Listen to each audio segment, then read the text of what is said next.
अस्सलाम वालेकुम दोस्तों, मैं आपका दोस्त इकबाल अंसारी फिर एक मर्तबा हाज़िर हूँ आपके सामने CTET लैंग्वेज फ़र्स्ट सेकंड के तौर पर उर्दू की वीडियोस लेकर। आज से मैं आपकी खिदमत में CTET के उर्दू लैंग्वेज के वीडियोस लेकर रोज़ाना हाज़िर रहूँगा। आज हम देखेंगे इसका चैप्टर नंबर 1, ज़बान की आमोज़िश और इक्तिसाब। आगे बढ़ने से पहले आपसे रिक्वेस्ट करूंगा कि आपने अगर अभी तक चैनल को सब्सक्राइब नहीं किया है तो नीचे लाल बटन पर क्लिक कर उसे सब्सक्राइब करें और साथ ही साइड में जो बेल आइकॉन दिया हो गया है उसके ऊपर क्लिक कर हमेशा आने वाली नोटिफिकेशन को नई आने वाली नोटिफिकेशन को हासिल करें। चलिए देखते हैं ज़बान क्या है। ज़बान इंसान के ख़यालात, जज्बात, एहसासात और ज़रूरियात की तरसील का वसीला है। ज़बान समाजी राब्ता का नतीजा है। समाजी राब्ता की वजह से ही बच्चा नक़ल के ज़रिए ज़बान सीखता और हासिल करता है। ज़्यादातर लोग ज़बान को तरसील का वसीला मानते हैं, लेकिन अपनी वसी तर माना में ज़बान एक मज़हर क़ुदरत है जो हमारी फ़िक्र, इक़्तिदार और मसावात के ताल्लुक़ से हमारे समाजी ताल्लुक़ात क़ायम करती है।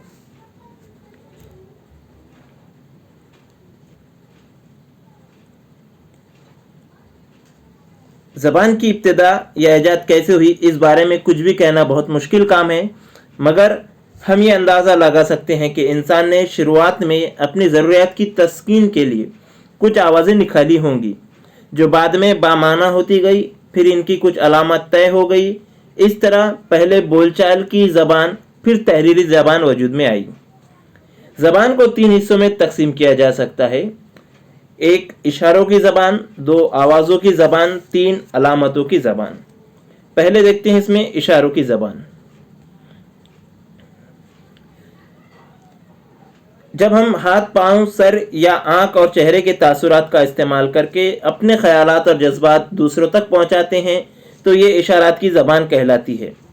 ज़ू लिसानी और कसीर लिसानी माहौल में इशारात की ज़बान अहम रोल अदा करती है, जहाँ 2 अलग अलग ज़बान के जानने वाले इशारात के ज़रिए ख़यालात की तरसील करते हैं। इशारात की ज़बान का कमज़ोर पहलू ये है कि इसके ज़रिए मुजर्रद तसव्वुरात पेश नहीं किए जा सकते। दूसरे, इस ज़बान में तनों की गुंजाइश भी बहुत कम होती है, जबकि आवाज़ों की ज़बान में हर जुमले में अल्फाज के माना बदलते रहते हैं। दूसरा टॉपिक है आवाज़ों की ज़बान, स्पोकन लैंग्वेज। ज़बान सीखना एक इक्तिसाबी अमल है। बच्चे का अपने गिरदोपेश में जिन जिन लोगों से साबक़ा पड़ता है वो कोई ना कोई ज़बान बोलते हैं। बच्चा उन्हीं आवाज़ों की नक़ल करके आवाज़ों को दोहरा कर ज़बान सीखता है और धीरे धीरे उस पर महारत हासिल कर लेता है। एक 3 साल का बच्चा अपनी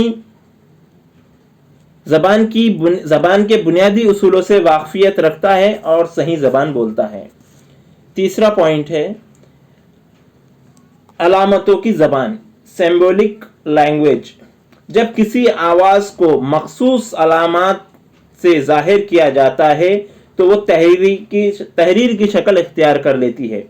तहरीर की शक्ल ज़बान की एक मुस्तक़ल शक्ल है, लेकिन जब तक इन अलामात को पुकारा ना जाए ये बेजान है।